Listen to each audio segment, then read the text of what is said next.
Welcome to I think this is year number 83 or 84, somewhere around there. Regardless, this is our first shiur lecture on part 3. That's book 3 of the Mor Nevuchim. We finished, thank God, together books 1 and 2. And now we're about to start 3. In the Pines edition, that is this version here. We're in book 2, and we are on page 415. That's where we're up to, and hopefully we'll have a really nice time studying this. The beginning of book 3 is a little challenging to appreciate, but we'll appreciate it anyway. And he's going to talk about the first several chapters. He's going to discuss a very unusual part of Tanakh, which is extremely difficult to understand. And that is the first and 10th chapter of Yechezkel, of Ezekiel. So what I'm going to do tonight is I'm going to read Rambam's introduction to part 3, to book 3. And then, and that should be interesting. That starts on page 415 in the second book of the Pines edition. And then I'm going to read to you guys. We'll study those 2 chapters of Yechezkel together. They're, like I said, 2 of the most esoteric and difficult to really grasp and appreciate chapters of Tanakh. And then we'll ask questions. We'll pretend we're Maimonideans and say, well, what's weird about these 2 chapters in Yechezkel? What strikes us as strange? And then we'll see how the Rambam deals with them. Okay. If you're not familiar with those 2 chapters, that's fine. Don't worry. If you have a minute to run and get a Tanakh, a book of Yechezkel, a book of Ezekiel, then do so, because it'll help you follow inside. Okay. And tonight will be a night of questions, not of answers. So it should be fun. And again, as I mentioned in all my text messages, I'm dedicating the study of this 3rd book together that we studied together in the memory of my grandfather, Avram ben Chaim Yitzchak, who was someone who I very much was influenced by and loved very much and miss very much. And he's been gone now for 32 years. And since starting the book coincides with his yahrzeit, I figured it would be appropriate to do that. So now let's do this introduction. So we have already made it clear several times. Again, I'm on page 415 in the Pines edition. I'm reading from the English. I also have Rav Kapach's Hebrew edition in front of me as well. I've mentioned it several times. Rambam says before that, actually, the Rambam gives an introductory verse, his favorite verse in the Torah. Anyone that learned more Nevuchim would know Rambam's favorite verse is B'Shem Hashem Kel Olam, right? In the name of God. This is a verse from Bereshis. It was and in the name of God, the God of the universe. And in that's his introductory verse. It pretty much sums up Maimonidean philosophy straight there. Everything he's doing is in the name of God, who is plain and simply nothing more, nothing less, the God of everything, period. Okay? So that's why, but presumably why Rambam really loved that pasuk. There's not a lot of drama in that pasuk, which is going to contrast a lot with the drama that we're going to hear about when Ezekiel describes God. This verse from Bereshis is very different from the verses in Yechezkel, his description of God, which helps bring home what his questions are, what Rambam's problems are. Anyway, I've said many times that the chief aim of this treatise, I wrote this book to explain what can be explained of the account of the beginning and the account of the chariot. That's Maaseh Bereshis and Maaseh Merkava. And Rambam already told us that in his understanding, Maaseh Bereshis is what Aristotle called physics, similar to what you and I would call science, right? And the account of the chariot is Maaseh Merkava, which is what Aristotle called metaphysics, which is similar to what you and I would call philosophy, okay? Or philosophy / knowledge of God, which in the Rambam's view is one and the same. So with a view to him for whom this treatise has been composed, with an understanding that I'm writing this for the kind of person that I wrote this book for, which if we go all the way back, and you'll have to wind back to lectures 1 and 2, the book was written for people who are confused, who are perplexed, specifically his own student, perplexed because the world that they seem to see in the Torah that in front of them does not seem to correlate with the world that they study in their science and philosophy classes. And how do we make it all work? How does it all come together? And I wrote this book for those people. So in this book, I'm going to talk about these issues, Ma'aseh Merkava and Ma'aseh Bereshis. We have already made it clear that these matters belong to the mysteries of the Torah. So the issue, what the Rambam is saying here is in the background is, well, if these two things are really the basis of knowledge and are so important, Ma'aseh Bereshis and Ma'aseh Merkava, then why, when you open Tanakh, you don't find it in there, right? You don't find science in there, and you don't find philosophy in there. So it's kind of odd, right? And Rambam, the question is so obvious to the Rambam, he doesn't even have to ask the question. So he just answers it right away. He's saying, I've already told you that these matters belong to the mysteries of the Torah. These two topics, which are so overarching and important, and you and I have been spending all these lectures learning about and studying them, they're not in the Torah explicitly because they are in the categories of the nistaros of the Torah. So both science, right, which we learn by studying the world around us, and philosophy, which we learn also by studying the world around us and using logic and reason and so on, these are part of the mysteries of the Torah. And you know that the sages, the Chazal, may their memory be blessed, blame those who divulge the mystery of the Torah. They say that people who go out in public and teach those things to the masses are blamed. In other words, are blameworthy. They're doing something wrong. And we've been through this several times, why the Rambam felt and that these two topics are always or usually misunderstood by the masses. So it's better for the masses to have a much simpler understanding of the Torah than these two things, Ma'aseh Bereshis and Ma'aseh Merkava. Those things are reserved for those who have studied, those that understand, right? So someone could object to me studying this with you is because, you know, it was me, and I don't know about you guys, but I'm a member of the simple folk. But the Rambam is here to tell us that, you know, revealing these secrets are things that is dangerous in the hands of the population, which are clear and manifest to the men of speculation is very great, right? Oh, and they also made clear the reward for someone who conceals it, right? Now, obviously, Rambam is writing this book, so he's going to deal with this soon. And this is one of the fascinating things about this introduction of this kind of catch-22 that he's catching himself in. I'm writing to you a book. I just told you I'm writing you a book about the mysteries of the Torah, and then I told you you're not supposed to reveal the mysteries of the Torah. So how does A work with B?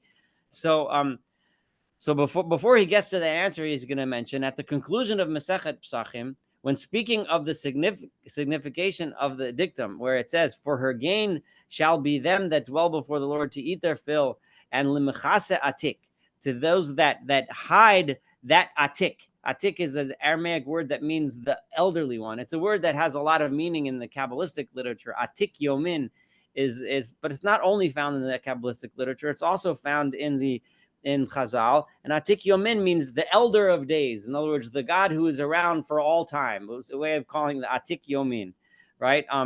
They say for those who covers the things revealed by the Ancient of Days, namely the mysteries of the Torah. Now, it is very important to understand that Rambam's understanding of mysteries of the Torah is very different from the Kabbalist's understanding of mysteries of the Torah. A Kabbalist would tell you, a mystic would tell you that the mysteries of mysticism are the nistaros of the Torah. Rambam is telling us that science and philosophy are the nistaros of the Torah, are the hidden things, right? And understand the extent of that toward which they give guidance, if you are of those that can understand. So in other words, you need to understand how important it is to not reveal these mysteries to the inappropriate and wrong people. They have already made it clear how secret the account of the chariot was and how far into the mind of the multitude. That this idea of the Ma'aseh Merkava, especially, right, the philosophy and so on, is something which the mind of the multitude simply cannot grasp. And just try to imagine, and Rambam said this, to tell somebody who's simple-minded, right, you know, to try to probe some of the depths of some of the mysteries it can get people very, very confused, and they make conclusions that will lead to heresies, right? And many of the things the Rambam said, has taught us already, can lead people off in all sorts of crazy directions.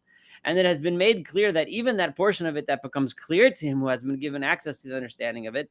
So even if you are one of those who studied and now understands it, is subject to a legal prohibition against its being taught and explained except orally to one man after having certain stated qualities. And when you're supposed to teach it only to a specific person who's reached the level who he can understand it. And even to that person, only chapter headings may be mentioned. You can give him the basic ideas, but he or she has to be completely capable on his or her own to use those principles and come to understanding on his or her own. It can't be something which you completely teach. Because if you find yourself teaching word for word, A, B, C, D, E, F, G, the whole thing, then you miss the whole point. If a person needs it spoon-fed to him, then he's obviously not a person who is you're supposed to be revealing these secrets to.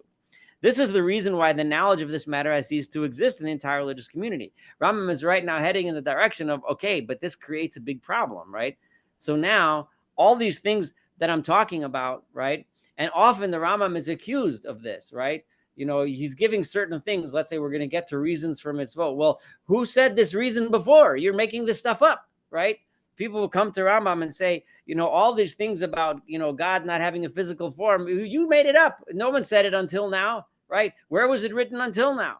Of course, the Rambam brought, proofs here and there, but the Torah seems to indicate that God does have a physical form or so on, whatever the things are. So why are you, and the Rambam is saying that the reason why people think that I'm saying new things is because exactly this, because it's not the kind of thing that was announced in shul every Monday and Thursday, right? It's the kind of thing that only select people taught to select people. So knowledge has ceased to exist in the entire religious community, so that nothing great or small remains of it. Rambam is openly defending himself against charges that he knew were going to be leveled against him. And those were charges that what he's saying is new stuff. He's saying newfangled scientific stuff, right? Or whatever, but he's saying, no, it's not new. It's just not the kind of thing that's been out there in the public. And it had to happen like this, for this knowledge was only transmitted from one chief, in other words, one head, to another, right? And has never been set down in writing. If this is so, what stratagem can I use? So now the Rambam is saying, now he's saying a personal problem, right? If this is true, so then what am I supposed to do, right? The Rambam says, right? Now, number one, what stratagem can I use to draw attention toward that which may have appeared to me as indubitably clear, manifest, and evident, in my opinion, according to what I have understood in these matters? I learned something, I understand it, I come to a conclusion, I know it, and now I want to teach it, right? But I can't. What am I supposed to do? Rambam's saying, I'm stuck, right? I want to teach it. I have these thoughts, I have these ideas. They're great ideas. They seem so true. I came to these conclusions. On the other hand, if I had omitted setting down something, but I'm prohibited from doing it.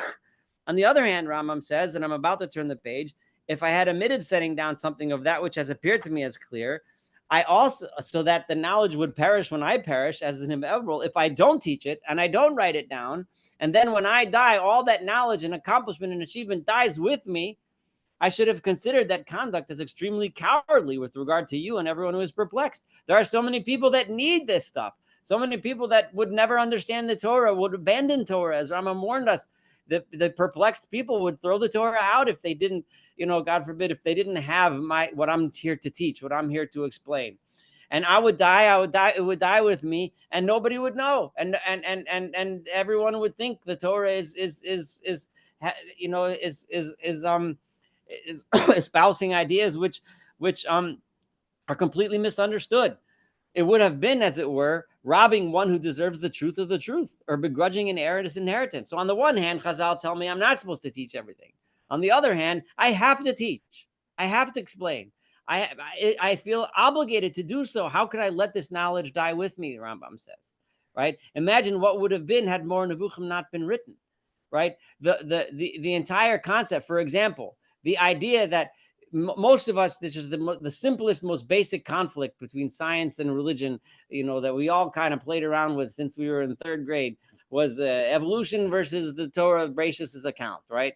So without going into all the details, if we didn't understand, right, that the basic idea that, the Torah wasn't 100% literal in Bereshis. When you learn Bereshis, it means to teach us certain ideas, maybe some progression, but it's not as a science book. And then, you can go off in 16 different directions of explaining that particular conundrum. But if not for the Moreh Nevuchim, we wouldn't even be allowed to do that, right?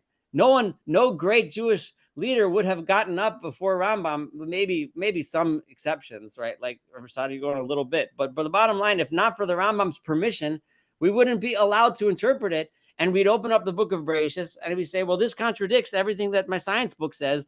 And most people would close the Torah, put it on the shelf, or worse, and forget about it, right?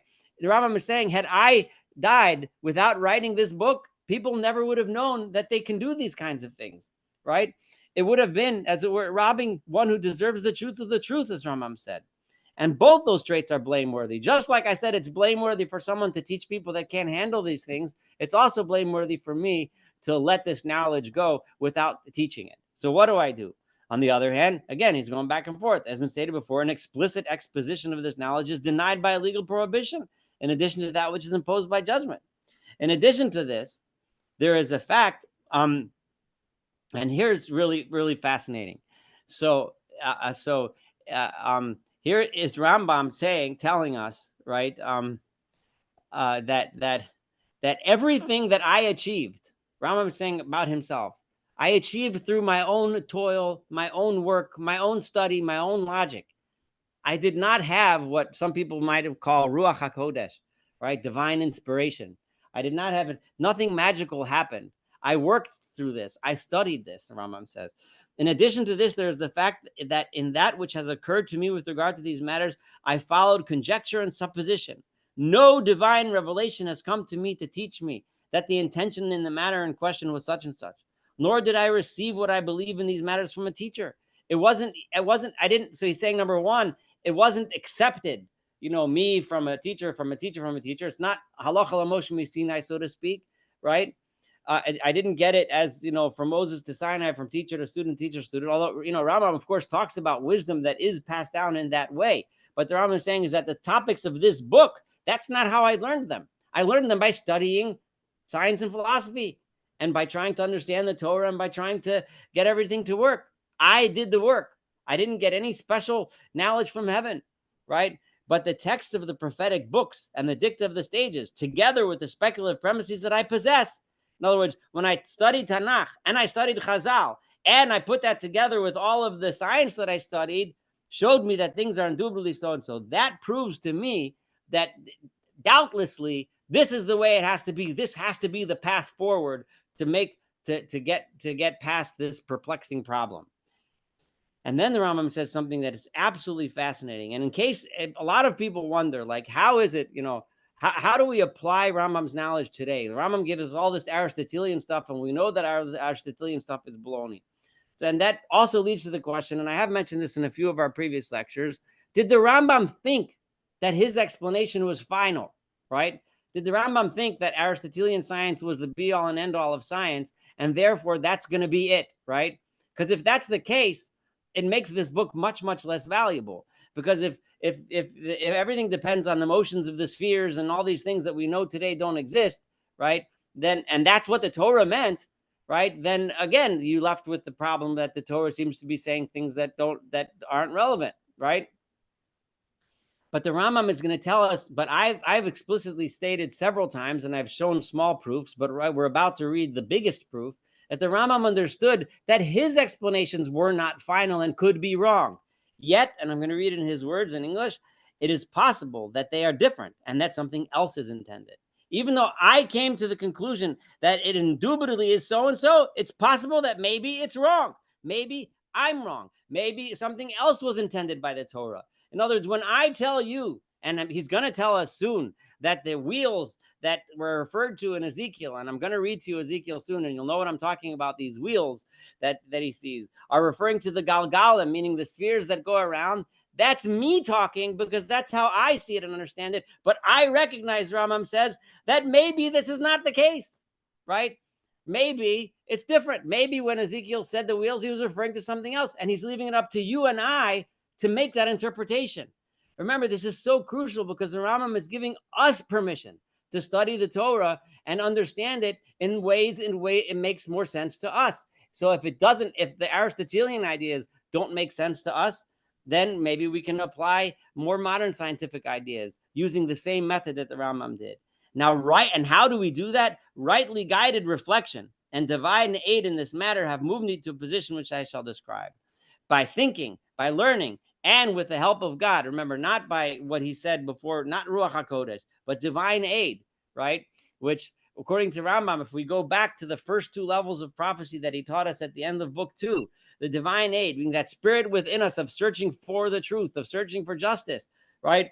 That's divine aid in Rambam's book. That is what drove me to the conclusions that I came to. Namely, I shall interpret to you that which was said by Ezekiel the prophet, peace be upon him, in such a way. So I'm gonna translate for you those parshiot of Yecheskel, and believe that after we finish this paragraph, at the end of this page, this chapter, the introduction, I'm gonna read to you Ezekiel, those two chapters, 1 and 10. You'll understand right away why they're strange, and if we can have some give and take at some of the questions that appear to you, that specifically try to think Maimonidean in a Maimonidean way. What questions would the Rambam have? How and what would bother him about these chapters? Okay. So I'm going to explain it to you, right, in such a way that anyone who heard that interpretation would think that I do not say anything over and beyond what is indicated by the text. So this is crucial. And I want to say this, I want to emphasize this. And we've been together for a while. And if you remember, we've learned through a lot of cases where Rambam explained a certain parsha, a certain text, something that happened in the Torah or in the Nevi'im or Ksuvim or something, right? And the Rambam then would always back himself up when he would say an interpretation that you might not think right away it matches the words. The Rambam would tell us, no, you have to read the word. And he would tell us, this is a shem meshutaf, right? This is a borrowed word. It's a word that could mean several things, and it's used here in this context, and so on. And he would show us how, if you read it properly, it actually says exactly what he's saying. So in the Rambam's mind, the ideal interpretation of a parsha in the Torah or Tanakh is the kind of interpretation that you don't have to twist the words. You don't have to look behind the secret meanings, but you simply translate the words properly and you'll read and see what it's actually trying to tell you, right? So, and the Rambam kept on defending himself. Every time there was a parsha that might have seemed a little weird, he defended himself by saying either he would bring a proof from a verse or a proof sometimes from Chazal, or he would show, no, that word doesn't mean what you think it means. It means this, it means that. And then when you read the Rambam says, they say, oh yeah, sure, I can read it that way. Now it makes sense. And the Rambam is saying this specifically about, but I'm going to tell you for sure, without question, I don't think anybody would debate this, the most difficult to understand two chapters in the entire Tanakh, right, are the chapters 1 and 10 of Ezekiel, which we're about to read. And Rambam is going to say, when I teach it to you, it's going to be like, you're going to say, all he's doing is translating the words. I may have said this story before, but I'm going to say it again. When I was in Yeshiva, I learned in Yeshiva Ner Yisrael in Baltimore, and I studied for 3 years under the one of the Rosh Yeshiva, Rav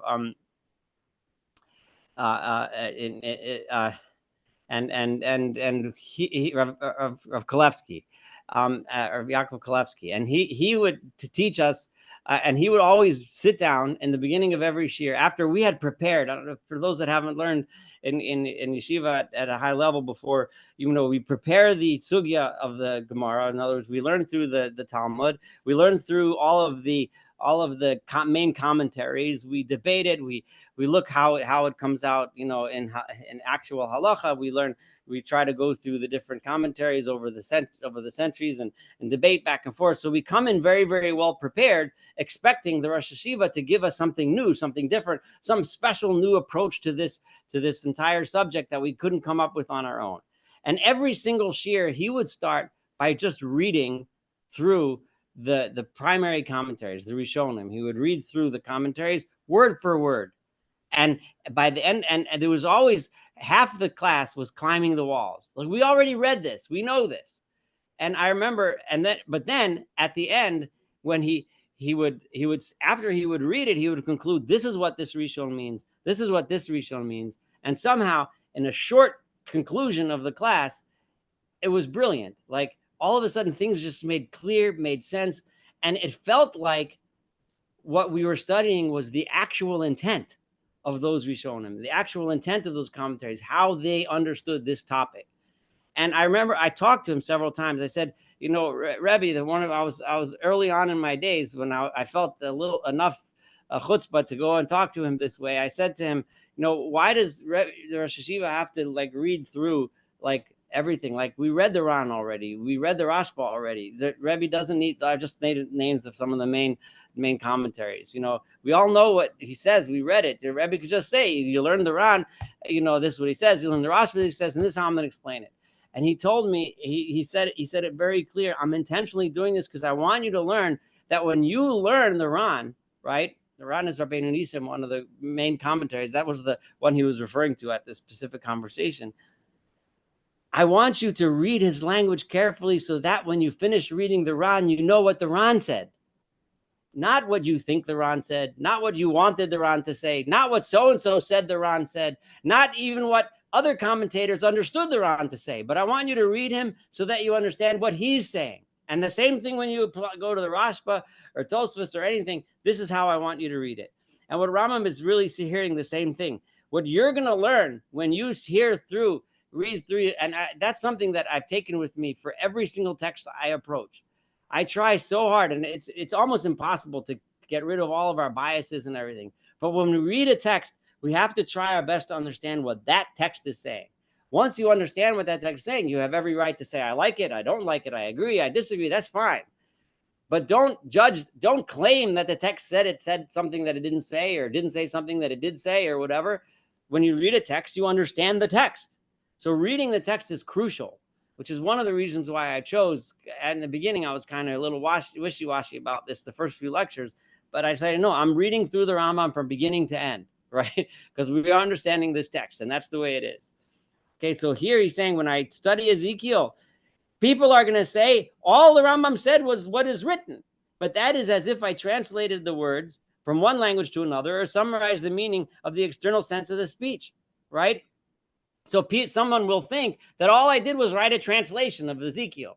Well, you and I can open any English translation of Ezekiel and read it if that's what we want. And the Rambam is saying, if you read what I'm about to write in the next, I think, 6 chapters, on the surface, all you'll think is that I wrote a translation. On the other hand, if that interpretation is examined with perfect care by him for whom the treatise is composed and who has understood all its chapters, every chapter in its turn, if you've been paying attention these last several years and studying until now everything with me, and you're one of the people that are truly perplexed, then you'll understand when you read the next several chapters what I'm really saying, right? You'll understand what's special about the translation. I'm not just giving a translation, Rambam says. This is going to be a test for us to see, have we been paying attention this whole time? Because the Rambam just said, if you've been paying attention to me, then you'll understand chapters 1 through 6 of part 3 when I explain Ezekiel, which has become the whole matter, which has become clear and manifest to me. I learned it. It's clear to me. It will become clear to him,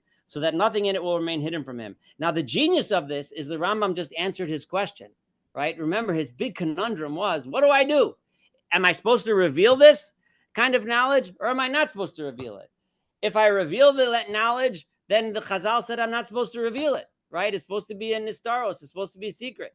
If I don't reveal it, right, then I'm going to go bring this knowledge literally to my grave, and no one will ever know. No one will know how to read Tanakh properly. No one will know when they open a Tanakh and they see an extremely confusing and difficult for anyone with a modern scientific mind. When they read Ezekiel, and you'll see so, I promise, and very shortly, right, anyone with a modern scientific mind is going to look at it and say, what is this crazy stuff, right? And I don't mean it, God forbid, it could come out as insulting to Ezekiel. I'm just trying to emphasize how bizarre it seems, right?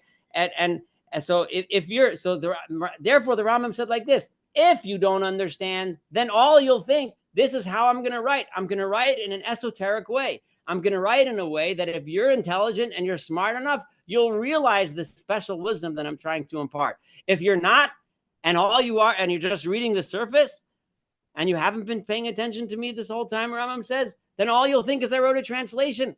And this is how I managed to maneuver between those two problems. I'm not going to teach it to those people that aren't worthy, because they're going to read my chapters and they're not going to understand what in the world I'm saying anyway. They're going to think I just wrote an Ezekiel translation, just like the Jewish Publication Society made an Ezekiel translation, right? And those guys, the people that are intelligent that I want to teach this to, they'll understand the deep questions that I'm trying to answer when I give my explanation. This is the ultimate term that it is possible to attain in combining utility for everyone with abstention from explicit statements and teaching anything about this subject is obligatory. So this is the way I could satisfy everything. I could not teach the people that shouldn't be taught, and I could teach the people that should be taught. And literally, we feel from the Rambam's own frustration. I can go to the grave knowing, Rambam tells us, right, knowing that I didn't let this knowledge die with me, right? That I went to the grave knowing that this knowledge was going to live on forever. And in 2024, some people are going to be sitting around on a Wednesday night studying this. After this introduction has proceeded, apply your mind to the chapters that will follow concerning this great, noble, and select subject. So I'm following Rambam's instructions. Rambam says, apply your mind to those chapters. So I'm going to read those chapters in a minute, which is a stake upon which everything hangs and a pillar upon which everything is supported. So we have to follow Rambam's instructions. So before we go through chapter 1 through 6, we have to study Ezekiel. And when we read it, it's gonna be interesting. So if you happen to have one, great. If you don't, I'll read it. But just give me 1 minute. I'm going to start with Ezekiel 1, and understand that. Just give me 1 second here. I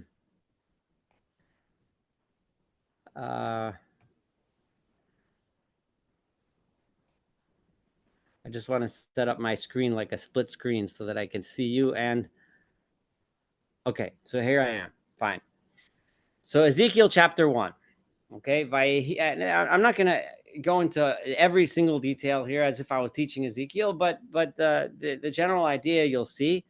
For those that have studied this before, just there's always chazara, a review is always good. For those that haven't, and you get struck by the strangeness of this, then that's great. That is the entire point. So Vayihi b'shloshim shana. It was in the 30th year, exactly the 30th year of what is not clear. Most traditional commentaries understand that he was counting the 30th year of the Yovel cycle. Now, by the way, let me just remind those that don't know a little history. So Yechezkel ben Buzi, who we're being introduced to, was a prophet, right? Now he was a prophet he was a Kohen, he was a priest, and he was a priest in the Beis Hamikdash, the temple, at the time preceding the destruction of the first temple. And the Babylonians, there were 3 periods of exile, right? And the first exile was the Galus Yoyachin, was when King Yehoiachin was exiled along with many of the leaders of the top leadership, especially the priestly leadership. So they were exiled to Babylon while the temple was still allowed to stand, and a new king was established in Yehoiachin's place. So it was kind of like the Babylonians trying to take away the leadership who were most likely to be the ones who would potentially lead a rebellion.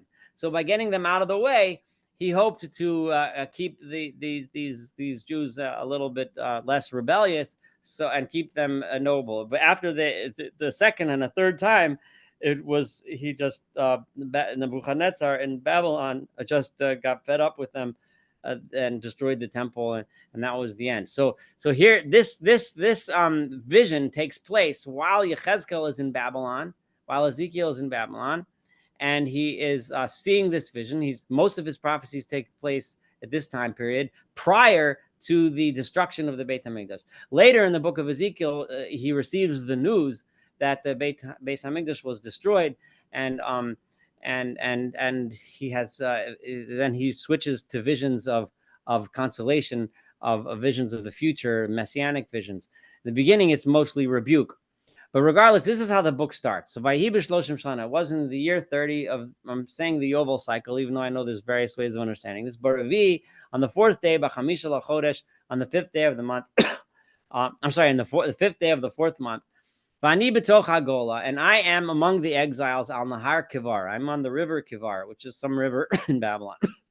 Niftachu hashamayim. So he's describing a vision that he saw. The heavens opened, va'ereh marot Elohim. And I saw visions. Now, this can be translated visions of God, which on a simple level, one would understand. One would think this means he saw visions of God. Now, right here, Maimonideans, who wants to say what's the question number one?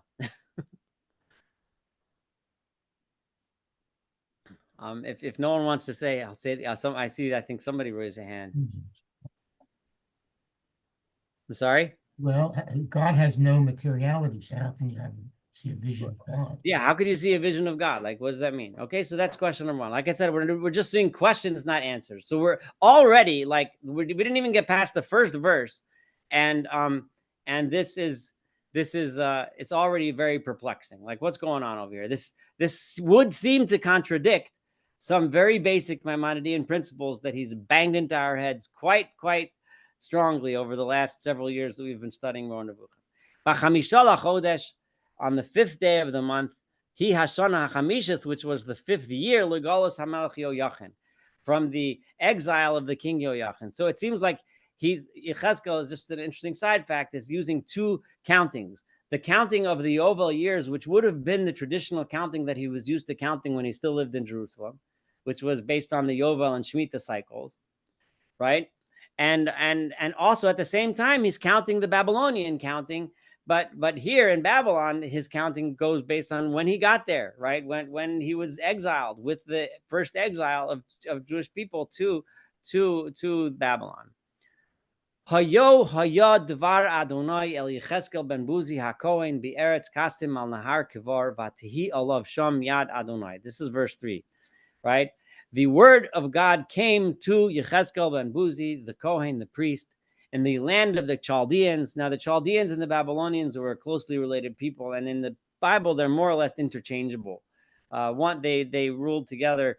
There were two different ethnicities, but they kind of the same. They made up the Babylonian Empire on the river Kivar, and there it came upon me the hand of God, literally. Again, Maimonidean question: what does that mean? The hand of God? God doesn't have a hand, right? So, and then also the Devar Hashem, the word of God. What does that mean? How does God speaks, right? Remember, Rambam told us how prophecy works, and it had nothing to do with speech, right? With the exception of Moshe, but let's leave Moshe out, right? So Va'era. So what did I see when I looked into these heavens? Va'era, and I saw V'hinei ruach se'ara ba'amin atzafon. There was a stormy wind coming from the north. Anan gadol, a large cloud, ve'esh mitlakachas, and fire was flashing around in the cloud. Presumably, you imagine a cloud full of lightning flashes. V'noga lo saviv, and around this cloud was this shine. Umitocha, and from within it, ke'ein hachashmal mitocha eish. There was some kind of a glow. No one really knows what chashmal means, but it's presumably some kind of a glow, or it's translated various ways in different translations, a gleam, a glow, or whatever. Nowadays, chashmal was taken by modern Hebrew as the word for electricity, but obviously, Yechezkel wasn't talking about electricity 2,700 some odd years ago, or whenever it was, 500, I don't know. Anyway, mitocha. Okay, so what did he see? So he's seeing these visions. So far, other than the fact that he's seeing a vision of God, which we already mentioned, in verse 4, it just sounds like this awesome vision, but nothing bringing up too many philosophical questions yet. But umitocha, and within that cloud, right, or in the middle of it, he saw demus arba chayos, the shape of 4 animals, v'zeh, and this was their appearance, demus adam lahena. But however, they had the appearance, the figures of a human being. So the verse itself, and you can go into it a million ways, but because the commentaries obviously spend a while trying to figure what this means. Because on the one hand, he said they're demus arba chayos, right? They have the appearance of 4 different animals, and then he says demus adam, they have the appearance of a human being. So this is just a contradiction within the verse itself. So which the Rambam is going to explain to us, but this is a question. This is not necessarily my Maimonidean question. Anyone that studies this verse will not understand what this means. What does it mean that they looked like four animals, but they also had the form of four people? But certainly, I think you're getting the idea already, and you understand why I said this is very strange. I mean, we're already wondering, and he's seeing God, but what did he see? He saw four animals and four humans that looked like one or the other. Who knows?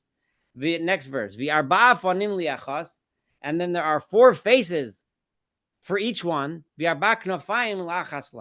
and each one had four wings. Does that mean they had four wings or four sets of wings? Who knows? There's no way to know, right? But again, so now it's the vision. If it wasn't strange enough, it's getting stranger. You had these animal forms that look like human forms. Each one has four faces, and each one has four wings.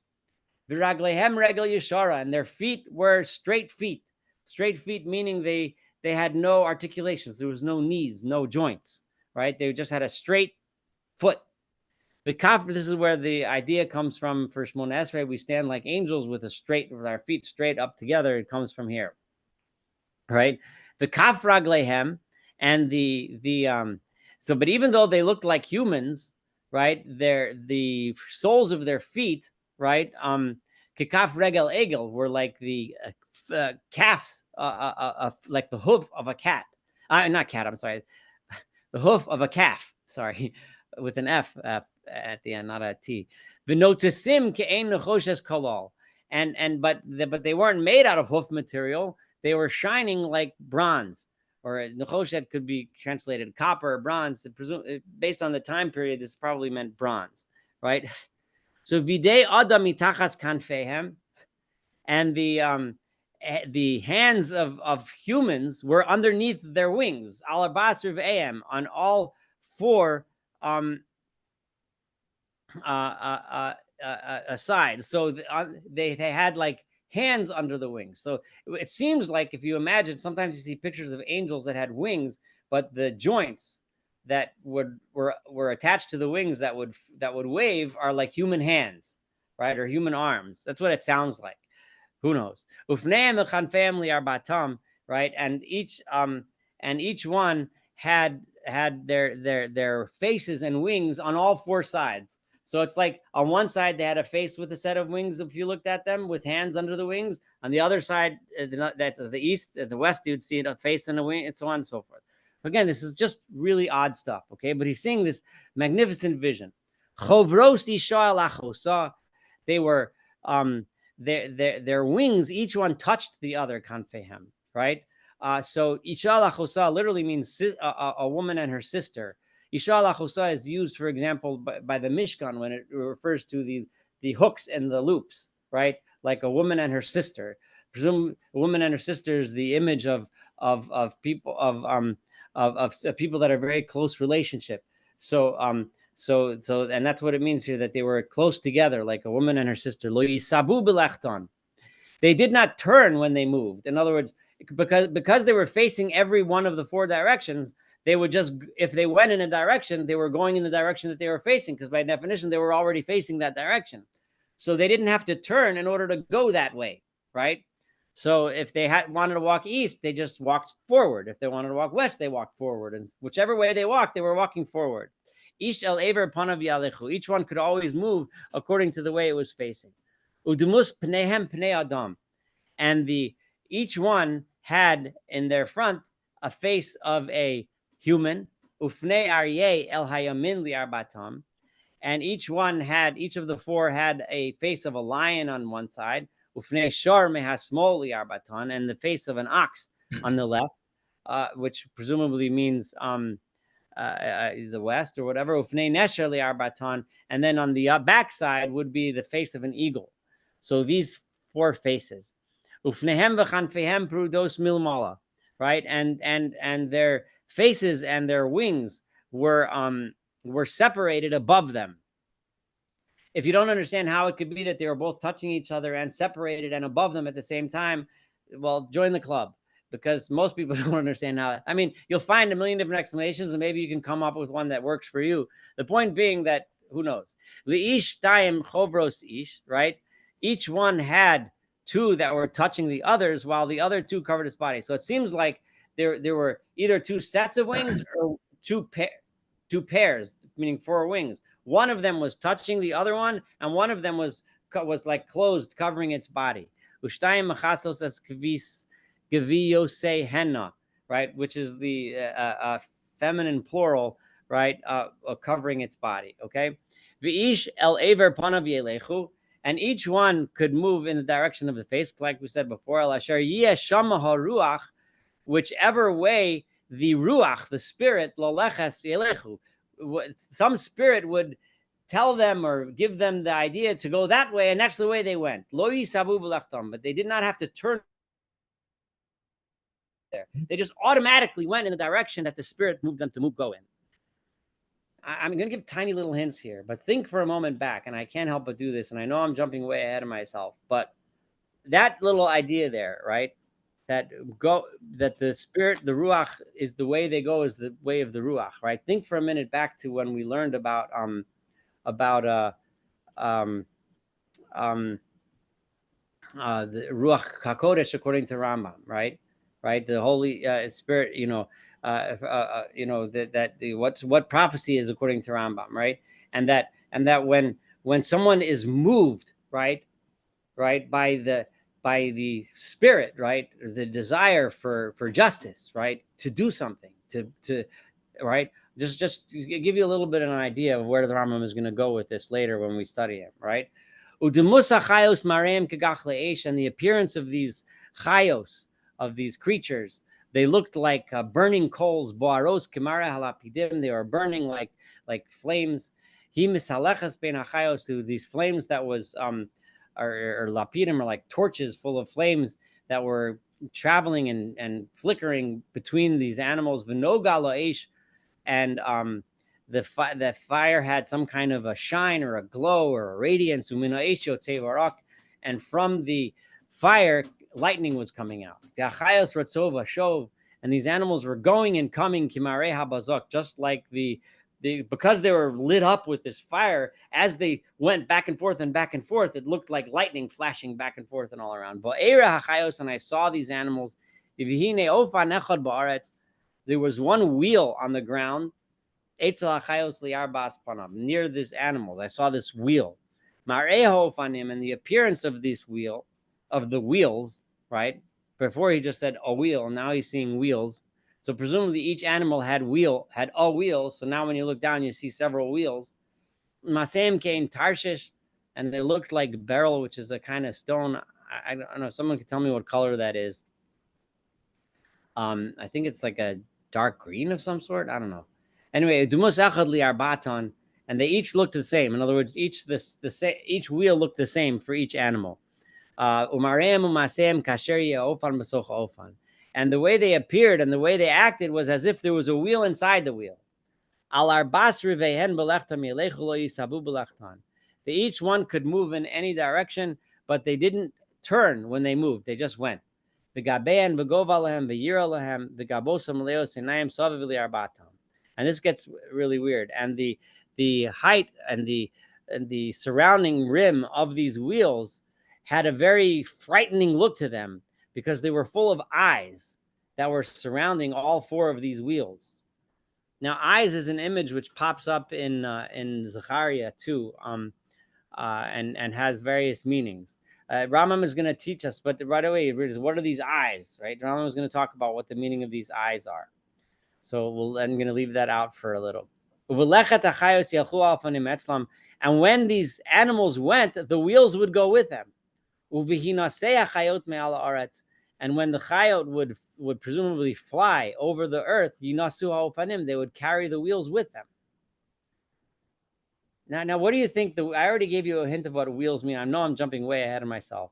But wheels in the Rambam's mind, immediately, in an Aristotelian person that knows Aristotelian physics, would right away assume that it's a reference to the Galgalim, right? A reference to these spheres, right? We've talked about it a million times, right? And remember who Rambam said was the wisdom behind the movement of the spheres? It was the angels, right? It was angels that made the spheres move. So I'm just giving you a hint to how Rambam is going to be interpreting all of this, right? When Rambam sees this when Ezekiel is seeing this grand vision, what Ezekiel is actually seeing is science, right? He's actually seeing the the angels moving the spheres, right? But anyway, I got way ahead of myself, okay? But al asher yasham haruach lalechas elechu, wherever the spirit would move them to move, they would move, right? And the ruach is the ruach elokim merachefes al pnei hamayim. That's where we hear ruach, right? The spirit of God. It's God who created the world and made all this move this way. And again, I'm jumping way ahead of myself. I just can't help it. I apologize. But right now, it should sound weird to you, right? It should sound like, what in the world is going on? The spirit telling them to go this way, and they would always go that way. And the ofanim,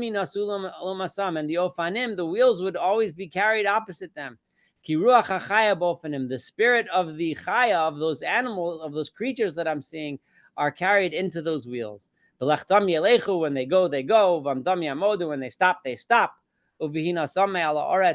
And when they are raised above the earth, the wheels would be raised l'umasam. So when they flew, they flew. When they stopped, they stopped. When they went, they went. The spirit of the chaya was in the wheels. And above the heads of these animals, of these creatures, I translate chaya as animals, but it should be creatures is better, because these aren't really animals. We don't know what they are. Was the heaven. It looked like this incredible kerach is like ice or crystal, right? That was suspended above their heads. And beneath this heaven, their wings were straight, or spread out. Isha lachosa, again, one next to the other, like a woman and her sister. In other words, paired up. To each one of these men, because now he's calling these chayos, these creatures, men. Two are covering here, and the other one, two are covering their bodies. And I hear the sound of their wings. It sounds like water, like rushing water. Like the sound of Shaddai, which is God himself when they're going. Again, that begs the question, what is that? Kol hamulah kol machaneh, right? A tumult, like the sound of an army camp marching. Right? And when they stood still, then they would put their wings down. And there was a voice that came from above that crystal heaven, which was above them, when they stopped, and they let their wings down. Presumably that's the voice of God. And from above that rakia, which is above their heads, Kimarev and Sapir, there was the appearance of a sapphire stone, the muskisei, which had the form of a throne. And this verse is the real whopper verse, okay? And on the form, on the appearance, on that which appeared to me like a throne, Timus, I saw the appearance, Kimarei Adam Alav Milamala, like the appearance of a human being above that throne. Now, what does this sound like? This sounds like God has the appearance of a human being, okay? So we've learned enough Rambam to know not to take this literally, right? But to say that somebody who's understanding this verse to be literal is automatically going to be led in a really bad philosophical direction if you hold like the Rambam, right, that God has no form. Here you have Ezekiel describing what God looked like to him in this vision, right? This is pretty powerful and pretty difficult stuff. And I saw Kain Chashmal, like this shine or gleam, however you translate Chashmal, Kimarei Eish. It looked like the appearance of a fire. Beis La Saviv, right, which was kind of within it, around it. Mimare Masnav Milamala, from this person. Masnaim literally refers to his loins, his waist, right, and above. Umimare Masnav Lamata, from his waist down. Reitzi Kimare Eish Benogal Saviv. It looked like flames with shine around it. And I saw colors like the colors of the rainbow, like you see in a cloud beyond Mageshem on the day of rain. That's how this shine around it. It wasn't just a shine of one color, it was a shine of the rainbow. This was the appearance of the honor of God himself. And I saw all this, and I fell to my face, and I heard a voice speaking to me. Right? And then in the next chapter, God speaks to him. Okay. And God basically tells him in the next chapter what his mission is as a prophet. Okay, so now this is a chapter which could blow anyone away, right? I mean, I don't know what else to say. I didn't get to chapter 10. We'll have to do chapter 10 next time. We only have like a few minutes, but if someone wants to really like quickly summarize the many questions that pop up, just fire away. We're not gonna have any time to answer any of these questions. I just wanted to say that this morning in the halacha class we talked about Raglahem Regle Shara. So it's amazing that on the same day we Wait, say both again. You quoted talked that about what? I missed what you say that again. Raglahem Regle Shara Oh, about okay, yeah, right. There you go. because we Yeah, were talking cool. about kedusha and having Yeah. and standing still during the kedusha. So it's just amazing. Yeah, it is. It is. It's beautiful how This is absolutely this is absolutely heretical, and it shouldn't be read or read. Well, believe me, when I was in yeshiva, we were told not to study Yechezkel, right? We're beyond that now. I'm 55 years old. There's got to be a point in my life when I'm supposed to study Ezekiel, and I think I've gotten there. But now the point is that we should have these questions, and the questions should bother us, and we should wonder, right? And that's good. That's okay, right?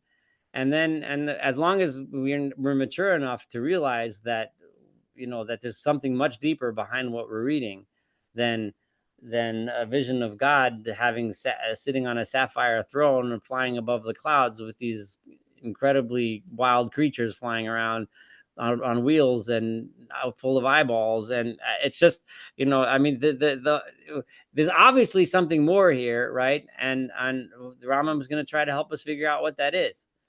And that's what we're going to study in the next couple of weeks. Although I did promise, there is another chapter 10. Ezekiel has another vision of heaven, and we're going to do that too. Because remember, Rambam told us, he's following his instructions. He said, study it and be bothered by it, and then listen to what I have to say. Right? That's what Rambam's instructions. So we're following his instructions. Any other questions before we close up for the evening? All right. So, and I'm telling you, this is by far and away the most difficult to understand chapter in the entire Tanakh. So you can chalk that up, take it off your bucket list. All right. All right. Thank you. All right. Have a wonderful evening. Bye-bye. Thank you. You're welcome. Bye.